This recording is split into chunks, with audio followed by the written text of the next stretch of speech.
A wintry English day, an English country road, and a left-hand drive car built in Turkey, and you may wonder, what is the connection? Well, the answer, of course, is exports. This car is the Anadolu. It sounds a bit like a cure for a headache, but that's simply the Turkish way of saying Anatolia. It's a 1200cc, five-seater saloon designed and developed by the Reliant Motor Company at Tamworth here in Staffordshire. The body, like all Reliant bodies, is made of glass fibre, and production is divided roughly 50-50 between Britain and Turkey. Broadly speaking, Reliant take care of the engine, the gearbox, the suspension and the electrics, and the Otosan company in Istanbul look after the chassis and the body. Now, the expectation is that this year some 4,000 of these cars will be built in Turkey, and they will bring in about £1 million worth of foreign currency to help the British export drive. How did all this come about? Well, let's go to the factory and find out. It came about originally because Turkey wanted a car of its own. Although there is an element of a steel industry there, they have no sheet steel product, and our glass fibre concept for producing cars seemed ideally made for their requirements. So negotiations began, and after very few months we were able to conclude the business part of it. Another year and a half later, we concluded the government negotiations and got the go-ahead. And how many cars have been made so far? In the first year of production, over 2,000. The car has been very successful in its reception by the public in Turkey, and plans are now well ahead to increase production during this coming year. Well, why didn't you simply make this car here in Tamworth and ship it to Turkey? Well, simply because there would have been no business. Turkey has a very strict licensing system for the import of cars, and we wouldn't have been allowed to sell cars there anyway. But part of the car is in fact made here, is it not? About half of the car is shipped from here, and then the rest of the car is made in Turkey and the full assembly procedure carried out there. What prospects are there of similar deals with other countries? Oh, very good indeed. This package deal that we're able to offer is very interesting for developing territories that want to build up a comparatively small car industry.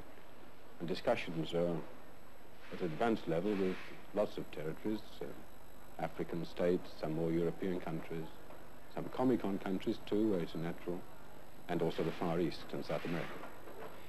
Now, you're best known here for the Reliant three-wheeler. Is there a good export prospect in three-wheelers? A good export prospect, it's a limited one. I wouldn't say it was good, but it's much better than we ever dreamed it might have been, say, 3 years ago. For as recent as that, we were not exporting any three-wheelers at all.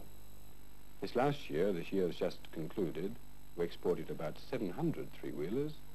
That's worth about £250,000 in export business. The new BMH Leyland merger serves only to emphasise where Reliant stands, a pygmy among the giants.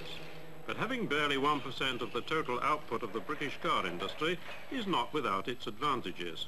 Individual skill has not been swamped on the shop floor by mass production techniques.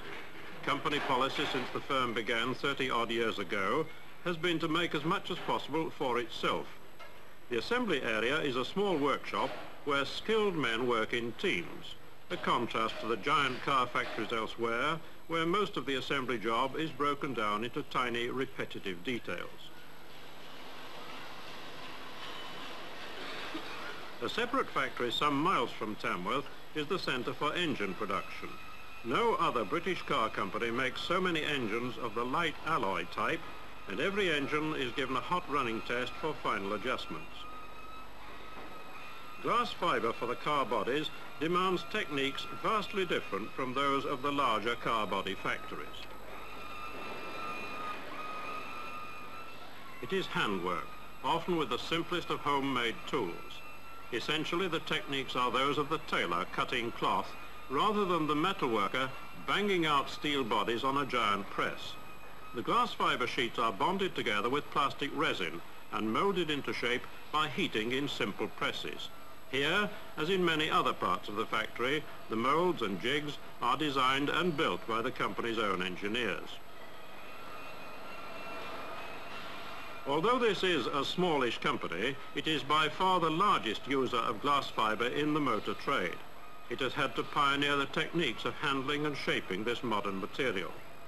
The glass body is not cheaper to make than the conventional metal body, on the contrary, but it cannot rust or corrode, and it is easily repaired after an accident.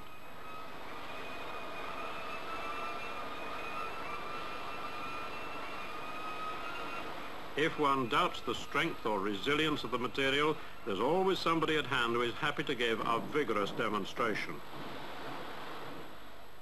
Upholstery is another part of production where skilled handwork is important. Reliant are primarily makers of three-wheelers, and while several other makers have faded out, their success continues. More than 1,000 of these vehicles have been exported in the past 18 months. For home and export combined, the company booked orders worth £2.5 million at the last motorcycle show.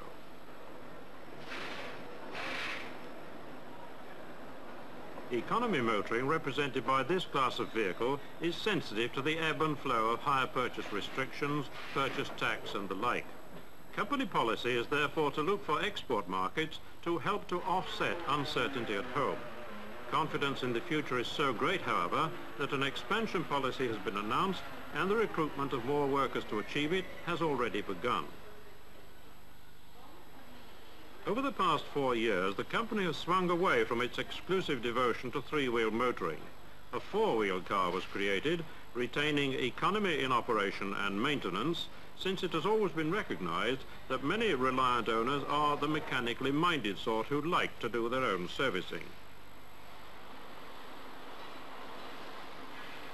It was in fact the coming of the four-wheel Reliant, named the Rebel, which led to the real breakthrough into export markets. Now the power unit has been enlarged and the export drive is on.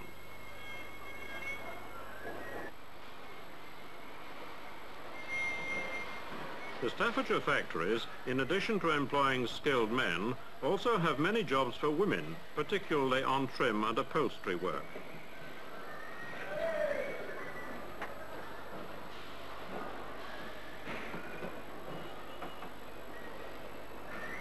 A close inspection is the final stage in the production cycle. Special models for special markets include a three-wheel pickup, which has been created for Greece and is proving successful on the hilly country roads there. Devaluation confronted the company with a pricing problem, and I spoke about it with the sales director. Mr. Scott, was devaluation for you a headache or an opportunity? I suppose it was both, really. The first headache came because the morning after devaluation I was leaving for a trip to Europe, and immediately I had to get a bit of paper and work out the new selling prices. These had to be provisional because one has to do this in conjunction with an importer, but that I suppose was the first headache. So you got right away onto the question of how much the price could go down.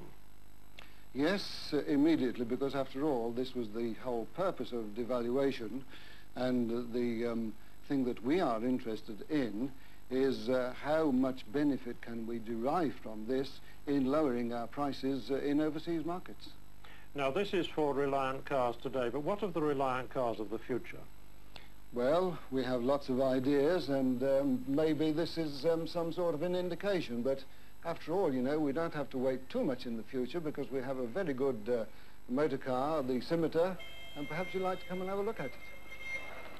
The Scimitar is built with either a 2.5 litre or a 3 litre engine with speeds well over 100 miles an hour.